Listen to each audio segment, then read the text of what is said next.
Hi students, previous video la நம்ம வந்து regular expression னா regular language னா என்னது ஒரு language வந்து எப்படி expression வந்து represent பண்ணலாம் அதுக்கு என்னெல்லாம் operations வந்து யூஸ் பண்றோம் அப்படிங்கறத பத்தி டீடைலா பார்த்தோம். இப்போ next வந்து equivalence of finite automata and regular expression. இதோட மீனிங் என்ன அப்படினா ஒரு ஆட்டோமேட்டால இருந்து ஒரு ரெகுலர் எக்ஸ்பிரஷன் வந்து எப்படி கன்ஸ்ட்ரக்ட் பண்றது இல்ல ஒரு ரெகுலர் எக்ஸ்பிரஷனை எப்படி ஆட்டோமேட்டாவா மாத்துறது சரி இத பத்தி தான் படிக்க போறோம். So இந்த செகண்ட் யூனிட் கம்ப்ளீட் பண்ணும்போது நமக்கு எதுக்கான ஐடியாஸ் வந்து கிடைக்கும்னு பார்த்தோம் அப்படினா சோ ஒரு ரெகுலர் எக்ஸ்பிரஷன் கொடுத்தாங்க அப்படினா ஃபர்ஸ்ட் வந்து அது வந்து என்ன மாத்தணும் அப்படினா NFI with epsilon transition மாத்தணும். சோ அதுல இருந்து NFI மாத்தணும். third step DFA then DFA ல இருந்து ரெகுலர் எக்ஸ்பிரஷன் இது வந்து அப்படியே ரொட்டேட் ஆகும். ஓகேவா ஒரு ரெகுலர் எக்ஸ்பிரஷனாவும் ஒரு ஆட்டோமேட்டாவும் மாத்த முடியும். ஒரு ஆட்டோமேட்டாவில இருந்தும் ரெகுலர் எக்ஸ்பிரஷன் வந்து பண்ண முடியும். இன்னொன்னு வந்து எப்சிலான் NFI ல இருந்து டைரக்ட்டா DFA ட்ரான்சிஷனும் வந்து we can do it. சரி இதெல்லாம் இந்த பாசிபிலிட்டி எல்லாமே நம்மளால பண்ண முடியும். ஓகே இது வந்து செகண்ட் யூனிட்டோட ஓவரால் வந்து இதுதான். சோ இந்த கன்வர்ஷன் எல்லாமே பாசிபிள். ஒரு NFI ல இருந்து DFA கேட்டாலும் நம்மளால பண்ண முடியும். DFA ல இருந்து ரெகுலர் எக்ஸ்பிரஷன் தான் பண்ண முடியும்.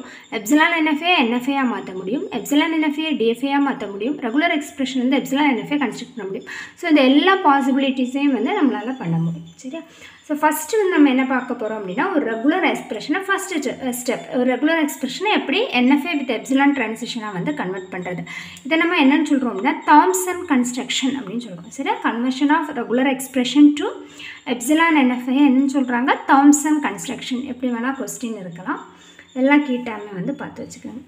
சரி இந்த போன வீடியோல நம்ம வந்து ரெகுலர் எக்ஸ்பிரஷன் டெஃபினிஷன்ல two categories பார்த்தோம். ஒன்னு பேசிஸ் இன்னொன்னு இண்டக்ஷன். பேசிஸ்ல ஒரு 3 ஸ்டெப் பார்த்தோம். இண்டக்ஷன்ல ஒரு 4 ஸ்டெப் பார்த்தோம். அதே தான் இங்க தாம்சன் கன்ஸ்ட்ரக்ஷன்ல ஒரு ஆட்டோமேட்டாவா அத வந்து டிரா பண்ணிருப்பாங்க. அங்க வெறும் எக்ஸ்பிரஷன் பார்த்தோம்ல. சோ இங்க அத ஆட்டோமேட்டாவா வந்து கன்ஸ்ட்ரக்ட் பண்ணிருக்காங்க. சோ ரெகுலர் எக்ஸ்பிரஷனோட மூணு டெஃபினிஷன் வந்து நமக்கு தெரியும். சோ லாங்குவேஜ் எப்சிலானா இருந்தா ரெகுலர் எக்ஸ்பிரஷனும் எப்சிலான் தான். சோ பைனா இங்கேயும் பை தான். ஒரே ஒரு இன்புட் சிம்பல் a இருந்தா இங்கேயும் a தான். சோ அதுக்கான ஆட்டோமேட்டா எப்படி டிரா பண்ணலாம்னு பாருங்க. எப்சிலான் இருந்தா ஒரு ஸ்டார்ட் ஸ்டேட் இருக்கும். சோ எப்சிலான் ட்ரான்சிஷன்ல ஒரு எண்ட் ஸ்டேட். பை எதுவுமே இல்லை அப்படினா எம்ப்டி லாங்குவேஜ். சோ எந்த ஒரு டிரான்சாக்ஷனுமே இங்கே இருக்காது. ஓகே தென் ஒரே ஒரு இன்புட் சிம்பல் அப்படினா ஓகே இந்த இன்புட் சிம்பல் கொடுக்கும்போது இந்த ஸ்டேட்ல இருந்து இந்த ஸ்டேட்டுக்கு மூவ் ஆகுது. இது ஈஸி கிளியர். இனி இண்டக்ஷன்ல நம்ம என்னெல்லாம் பார்த்தோம் யூனியன் பார்த்தோம் கன்கார்டினேஷன் பார்த்தோம் க்ளீன் க்ளோசர் பார்த்தோம் ஃபைனலா பாரந்தீசிஸ் ஆஃப் ரெகுலர் எக்ஸ்பிரஷன் சம்திங் ஏதோ ஒன்று அதை வந்து பார்த்தோம். ஸோ அதை வந்து எப்படி ஆட்டோமேட்டாவில் வந்து ரெப்ரசன்ட் பண்ணுறது அப்படின்னா ஃபஸ்ட்டு வந்து என்ன சொல்கிறாங்க அப்படின்னா ஆர் ப்ளஸ் எஸ். ஆர் ப்ளஸ்னால் ஒன்றும் இல்லை என்னது யூனியன் தானே. ஆர் அப்படின்னா இப்போது ஒரு ரெகுலர் எக்ஸ்பிரஷன் வந்து எனக்கு கிடச்சிருக்கு. அந்த ரெகுலர் எக்ஸ்பிரஷன் என்ன இருக்குது அப்படின்னா ஆர் ப்ளஸ் எஸ் ஆர் அல்லது 0 இருக்குன்னு வைங்க. 0 + 1 இருக்குது. இல்லைனா 0 வெர்டிக்கல் பார் 1 இருக்குது. இல்லைனா 0 யூனியன் 1 எல்லாத்துக்குமே சேம் மீனிங் தான். இதுக்கு ஒரு எப்படி ஒரு ஆட்டோமேட்டா இந்த எக்ஸ்பிரஷனுக்கு எப்படி ஒரு ஆட்டோமேட்டா ட்ரா பண்ணுறது அப்படிங்கிறத பார்க்கலாம்.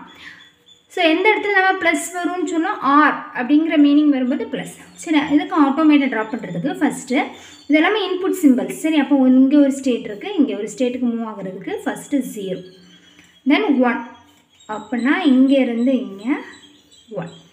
சரி இனி இது ரெண்டையும் வந்து நம்ம என்ன பண்ண போகிறோம் வந்து ஜாயின் பண்ண போகிறோம். ஸோ ஒரு நியூ ஸ்டேட் போட்டு இதையும் ஜாயின் பண்ணுறது. அப்போ இதுதான் இங்கே ஸ்டார்ட் ஸ்டேட் ஆகி இதை கனெக்ட் ஆகிருக்கும். அப்புறமா இங்கே ஒரு நியூ ஸ்டேட் வந்து இதையும் இங்கேயும் வந்து ஜாயின் பண்ணும். ஸோ இது மட்டும்தான் எக்ஸ்பிரஷன் அப்படின்னா 0 + 1னா இதுதான் வந்து அதோட டயக்ராமாக இருக்கும். நம்ம நியூ ஸ்டேட்டுக்கு எல்லாமே என்ன கொடுக்கணும் இன்புட் சிம்பிள் எப்சிலான் வந்து கொடுக்கணும். இதுதான் எப்சிலான் NFI. சரி அப்போ இந்த 0 + 1 அப்படிங்கிற ஒரு ரெகுலர் எக்ஸ்பிரஷனை ஒரு எப்சிலான் NFI நான் வந்து கன்வெர்ட் பண்ணியிருக்கேன். கிளியர். இது வந்து என்னதான் இருந்தால் யூனியனாக இருந்தால். நெக்ஸ்ட்டு வந்து கன்கார்டினேஷன்னா இப்போ ரெகுலர் எக்ஸ்பிரஷன் எப்படி இருக்குன்னா 0.1 ஆர் 0.1ன்னு இருக்கும். சரி இந்த மாதிரி இருந்தால் எப்படி ட்ரா பண்ணோம் அப்படின்னா ஃபஸ்ட்டு இந்த ஸ்டேட்டில் இருந்து இந்த ஸ்டேட்டுக்கு மூவ் ஆகுது 0 இன்புட்டில். அதுக்கப்புறமா கண்டினியூஸ்ன்னு அர்த்தம். கன்கார்டினேஷன்னா கண்டினியூஸாக இருக்கும். சரி 1. ஸோ இது ரெண்டையும் ஒரு எப்சிலான் ட்ரான்சிஷன் யூஸ் பண்ணி நம்ம ஜாயின் பண்ணும். ஸோ இந்த மாதிரி இல்லை அப்படின்னா எப்படியும் பண்ணோம் அப்படின்னா இந்த ரெண்டு ஸ்டேட்டையும் கம்பைன் பண்ணி ஒரே ஸ்டேட்டாகவும் நம்ம எடுத்துக்கலாம். சரி அப்போ எப்படி போட்டுக்கலாம் ஸ்டார்ட் சிம்பல் 0 டைரெக்டாக 1 ஃபைனல் ஸ்டேட். சரியா? ஸோ 0 1 அப்படிங்கிறது ஒரு எக்ஸ்ப்ரெஷனாக இருந்தால் அதோட ஆட்டோமேட்டா வந்து இந்த மாதிரி இருக்கும். கிளியர், புரியுதா? ஸோ இந்த மாதிரியும் இது ரெண்டையும் ஜாயின் பண்ணி எப்சிலான் போடலாம். இல்லை அப்படின்னா இது ரெண்டையும் கம்பைன் பண்ணி நம்ம கண்டினியூஸாக 0 1 அப்படியும் ட்ரா பண்ண முடியும். இப்போ union over concatenation over closure. So closure அப்படின்னா இப்போ 0 ஸ்டார் இருக்குன்னு வைங்க. ரெகுலர் எக்ஸ்பிரஷன் எனக்கு என்ன இருக்குது? 0 ஸ்டார். எந்த இடத்துல 0 ஸ்டார் யூஸ் பண்ணணும்னு தெரியும்ல. லாங்குவேஜ் எப்படி இருந்தால் எப்சிலான் 0 0 0 0 0 0 இந்த மாதிரி இருந்தால் 0 ஸ்டார் அப்படிங்கிறது எக்ஸ்பிரஷனாக நம்ம வந்து டினோட் பண்ணுவோம், ரெப்ரசன்ட் பண்ணுவோம். ஸோ இதுக்கான ஆட்டோமேட்டா எப்படி ட்ரா பண்ணுறது அப்படின்னா ஃபஸ்ட்டு 2 ஸ்டேட்டுக்கு 0 அப்படிங்கிற இன்புட் போகுது. அப்புறமா ஒரு நியூ ஸ்டேட் இன்ட்ரோடக்ஷன் கொடுத்துட்டு இதுக்கு ரெண்டுக்குமே எப்சிலான். அப்புறமா இங்கேருந்து இங்கே ஒரு எப்சிலான் ட்ரான்சிஷன், இங்கேருந்து இங்கே ஒரு எப்சிலான் ட்ரான்சிஷன். சரி, இது ஸ்டார் ஸ்டேட். இது வந்து 0 ஸ்டாருக்கான ஆட்டோமேட்டா. Okay, clear? அப்போ வந்து க்ளோஸராக இருந்தால் இந்த மாதிரி ஆட்டோமேட்டா ட்ரா பண்ணணும். ஸோ ஒரு லாங்குவேஜ்லேருந்து எக்ஸ்பிரஷனாகவும் கன்வெர்ட் பண்ண முடியும். அந்த ரெகுலர் எக்ஸ்பிரஷனாக ஒரு ஆட்டோமேட்டா இங்கே வந்து எப்சிலான் NFA வந்து கன்ஸ்ட்ரக்ட் பண்ணியிருக்கோம். ஸோ இண்டக்ஷனில் இருக்கக்கூடிய 3 over union, concatenation and also Kleene closure. ஃபைனலாக இருக்கிறது என்ன அப்படின்னா பேரந்தீசிஸ். ஸோ என்ன சொல்கிறாங்க அப்படின்னா இங்கே பேரந்தீசிஸ், அதாவது E அப்படிங்கிறது ஒரு ரெகுலர் எக்ஸ்பிரஷனாக இருந்தால் டெஃபினிஷனில் என்ன பார்த்துருப்போம்? இப்போது 0 அப்படிங்கிறது ஒரு ரெகுலர் எக்ஸ்பிரஷனாக அப்படின்னா இதுவும் ரெகுலர் எக்ஸ்பிரஷன் தான் அப்படிங்கிறத சொல்லியிருப்போம். ஸோ இதில் வேறு ஒன்றும் இருக்காது. அதாவது இதுவும் ரெகுலர் எக்ஸ்பிரஷன் ஆஃப் 0வும் இந்த மாதிரி அந்த ப்ராக்கெட்டுக்குள்ளே 0 இருக்கிறது எல்லாமே சேம் தான். இது எந்த இடத்துல தான் நமக்கு யூஸ் ஆகும் அப்படின்னா இப்போ ஒரு ரெகுலர் எக்ஸ்பிரஷனில் பேராந்திசிஸ் இருக்குது அப்படின்னா ஃபஸ்ட்டு ப்ரிஃபரன்ஸ் வந்து அதுக்கு கொடுக்கணும். வேறு வந்து அந்த ஆப்ரேஷனில் எந்த டிஃப்ரென்ஸும் இருக்காது, ஆட்டோமேட்டா கன்ஸ்ட்ரக்ஷன்லேயும் எந்த டிஃப்ரென்ஸும் இருக்காது. இன்சைட் பேராந்திசிஸ்க்குள்ளே ஒரு எக்ஸ்பிரஷன் இருக்குன்னா ஃபஸ்ட்டு அந்த எக்ஸ்பிரஷனுக்கு தான் நம்ம வந்து ப்ரிஃபரன்ஸ் கொடுப்போம். அதுக்கப்புறம் தான் 1 by 1 நம்ம வந்து ட்ரா பண்ணணும். ஓகேவா? ஸோ இதுதான் வந்து conversion of regular expression to epsilon NFAயோட தாம்சன் கன்ஸ்ட்ரக்ஷனோட ரூல். சரி, பேசிஸில் ஒரு 3 ரூல் இருக்குது. எப்சிலான் பை ஏ அப்படிங்கிறதுக்கான ஆட்டோமேட்டா. தென் இண்டக்ஷனில் ஃபஸ்ட்டு யூனியன் இருந்தால் என்ன பண்ணணும், அப்புறமா கன்கார்டினேஷன் இருந்தால் என்ன பண்ணணும். இந்த எப்சிலான் இதோட ஃபைனல் ஸ்டேட் இதோட ஸ்டார்டட் ரெண்டையுமே கம்பைன் பண்ணி ஒரே ஸ்டேட்டை எடுத்துக்கலாம். சரி, கண்டினியூஸாக இருக்கும் கன்கார்டினேஷனாக அப்படின்னு ஞாபகம் வச்சுக்கோங்க. அதே யூனியன்னா உங்களுக்கு எப்படி இருக்கும்? இந்த மாதிரி இருக்கும். ஸோ இதை பார்த்தா உங்களுக்கு என்ன தெரியுது? எந்த இடத்துல நம்ம யூஸ் பண்ணுவோம்? இது ஒரு ஸ்டார்ட் ஸ்டேட்டுன்னு வைங்க, இது ஒரு ஃபைனல் ஸ்டேட். அப்போது இப்படியும் ஸ்டார்ட் ஸ்டேட்லேருந்து ஃபைனல் ஸ்டேட் ரீச் ஆகலாம், ஆர் இப்படியும் ரீச் ஆகலாம். நான் சொல்லியிருக்கேன்ல இது சிம்பிள் ப்ளஸ்னால ஆறுன்னு அர்த்தம்னு சொல்லியிருக்கேன் யூனியனா. அப்போ ஒரே ஸ்டார்ட் அண்ட் ஃபைனல் ஸ்டேட்டுக்கு 2 பாத் இருக்கும். ஒரு ஃபைனல் ஸ்டார்ட் ஸ்டேட்டும் ஃபைனல் ஸ்டேட்டும் சேம் தான், பட் பாத் வந்து இப்படி ஒரு பாத் இருக்குது, இங்கேருந்து ஒரு பாத் இருக்குது. அப்போ this or that. So or அப்படிங்கிறது இங்கே யூஸ் ஆகுதா? இதுதான் வந்து நம்ம வந்து யூனியன் ஆப்ரேஷனில் மீன் பண்ணுறோம். இப்படியும் இங்கே வந்து போகலாம், இப்படியும் ஒரு பாத் இருக்குது. ஸோ இது ஆர் இது.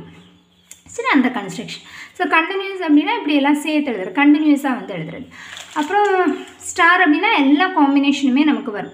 எப்சிலானில் இருந்து எல்லா இன்புட் காம்பினேஷன்ஸுமே வரும். அதுக்கான ஃபைனட் ஆட்டோமேட்டட் டயக்ராம் வந்து இது. ஸோ ப்ராக்கெட்டில் ஆர் போடுறதுக்கு ஒன்றும் பெருசாக ஒன்றும் இல்லை.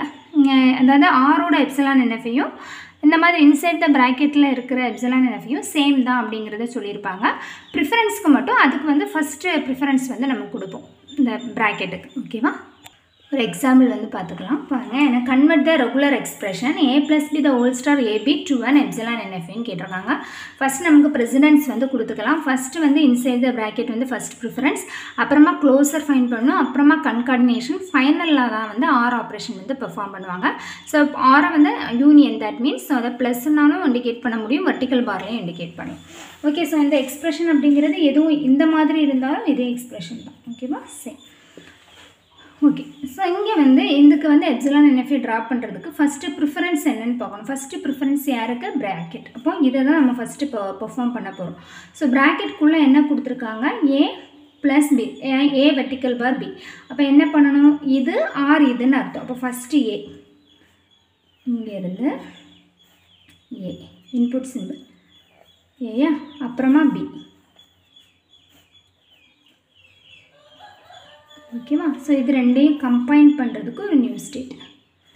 நம்ம வந்து இப்போ வந்து ஒரு பெரிய எக்ஸ்பிரஷனாக இருக்கும்போது ஃபைனலாக தான் வந்து ஸ்டார்ட் ஸ்டேட்டும் ஃபைனல் ஸ்டேட்டும் மார்க் பண்ணணும். இப்போதைக்கு வந்து ஸ்டேட் எதுவும் மார்க் பண்ணாமல் எம்டியாக ஒரு ரஃப் டயக்ராம் மாதிரி போடுவோம். இன்புட் சிம்பிள் மட்டும் வச்சு வந்து யூஸ் பண்ணிக்கலாம். கிளியர்? சரி, இப்போ வந்து இது நம்ம எதுக்கு போட்டிருக்கேன்? A வெர்டிக்கல் பார் B இதுக்கான டயக்ராம் வந்து போட்டிருக்கேன். இனி நம்ம அதுக்கு என்ன பண்ணணுமா? க்ளோசர் ஃபைண்ட் பண்ணணும். அப்போது ஃபைண்ட் பண்ணால் தான் அந்த பேரந்திஸ் அந்த ப்ராக்கெட்டோட ப்ரெசிடென்ஸ் வந்து முடியும். அப்போது இது ஃபைண்ட் பண்ணிவிட்டு இதுக்கு க்ளோசர். அப்போ இதுக்கு க்ளோசர்னால் நம்ம நார்மலாக என்ன பண்ணுவோம்? இப்போது ஆர் ஸ்டார் அப்படின்னா என்ன பண்ணுவோம்? ஃபஸ்ட்டு இதுதான் அந்த ஆர், இதுக்கு 2 நியூ ஸ்டேட்டுக்கு எப்சிலான் போட்டு இங்கே போடுவோம். இதையும் கனெக்ட் பண்ணுவோம். சாரி, இங்கேருந்து இங்கே கனெக்ட் பண்ணுவோம், இங்கேருந்து இங்கே கனெக்ட் பண்ணுவோம். இது எல்லாமே எப்சிலான். இதுதான் வந்து ஆர் ஸ்டார். அப்போ இந்த ஆர் ஸ்டார் இருக்குல்ல, அந்த ஆர் தான் இங்கே இவ்வளோ. இந்த ஆர் இருக்க இடத்துல தான் இங்கே நமக்கு A + B இருக்குது. அப்போ இதுதான் ஆர் அப்படின்னா எப்படி மென்ஷன் பண்ணோம்? அப்போ இந்த ஆர் அதை அப்படி எழுதிட்டு இப்போ நான் என்ன போகிறேன்? இந்த ஹோல் ஸ்டார் க்ளோசர் வந்து ட்ரா பண்ண போகிறேன். ஸோ ஆல்ரெடி இருக்கக்கூடிய ஆர் வந்து நம்ம அப்படியே ட்ரா பண்ணிப்போம்.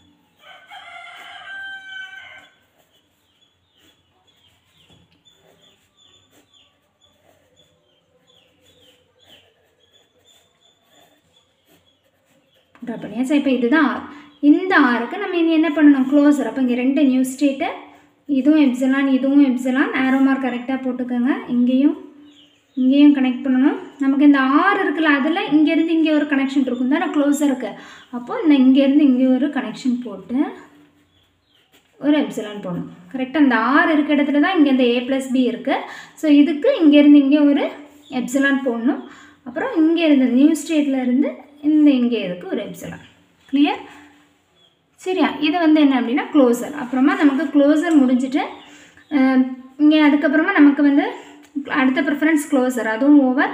ஸோ அப்புறமா கன்கார்டினேஷன் இருக்குது. ஸோ கன்கார்டினேஷன் தான், இதுவுனாலும் கன்கார்டினேஷன் தான், இது கூட இதுனாலும் கன்கார்டினேஷன், எப்படி வேணால் பண்ணிக்கலாம்.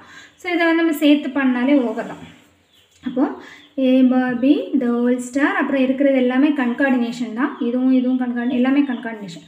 அப்போ இது ஏபினாலே கண்டினியூவாக எழுதிக்கலாம். அப்போ கண்டினியூவாக எப்படி எழுதுறது? ஆல்ரெடி இருக்கிறத எழுதிக்கலாம். எப்சிலான்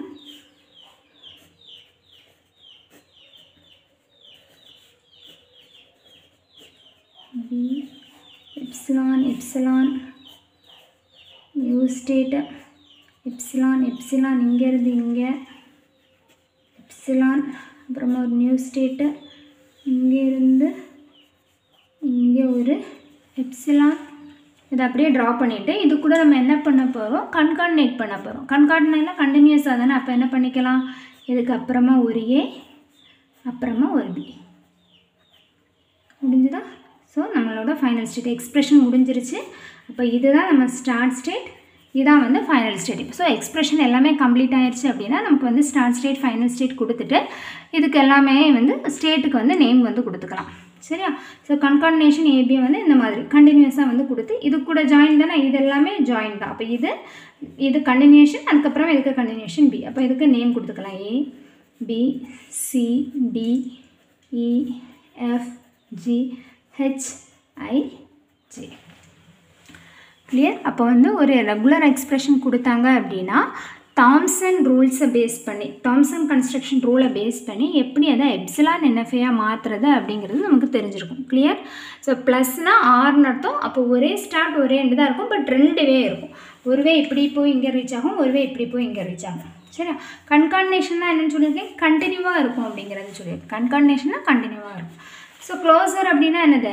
இங்கேருந்து இங்கே ஒரு எப்சிலான், அப்புறமா ஒரு நியூ ஸ்டேட்டுக்கு எப்சிலான் போட்டுட்டு அந்த நியூ ஸ்டேட்லேருந்து ஃபைனல் ஸ்டேட்டுக்கு ஒரு எப்சிலான் வந்து ட்ரா பண்ணணும். சரியா? ஸோ இந்த ரூல் பேஸ் பண்ணி என்னன்னு பார்த்துட்டு என்ன எக்ஸாம்பிள் கொடுத்தாலுமே, எந்த ரெகுலர் எக்ஸ்ப்ரெஷன் கொடுத்தாலும் உங்களுக்கு அதை வந்து ஒரு ஆட்டோமேட்டாவாக கன்ஸ்ட்ரக்ட் பண்ண தெரியணும். அதுக்கு ஃபஸ்ட்டு என்ன இம்பார்ட்டன்ட்? Precedence important. சரியா? ஃபஸ்ட்டு ப்ராக்கெட்டுக்குள்ளதை வந்து பெர்ஃபார்ம் பண்ணணும், அப்புறமா வந்து க்ளோசர் பெர்ஃபார்ம் பண்ணணும், அப்புறமா கன்கார்டினேஷன், ஃபைனலாக தான் வந்து யூனியன் ஆப்ரேஷன் வந்து பெர்ஃபார்ம் பண்ணணும். ஓகேவா? ஸோ மாற்றி பண்ணும்போது நமக்கு வந்து ஆட்டோமேட்டாக தப்பாக கிடைக்கும். ஸோ இந்த ஆர்டரில் தான் நம்ம வந்து எப்போவுமே பெர்ஃபார்ம் பண்ணணும். ஓகேவா? தேங்க்யூ.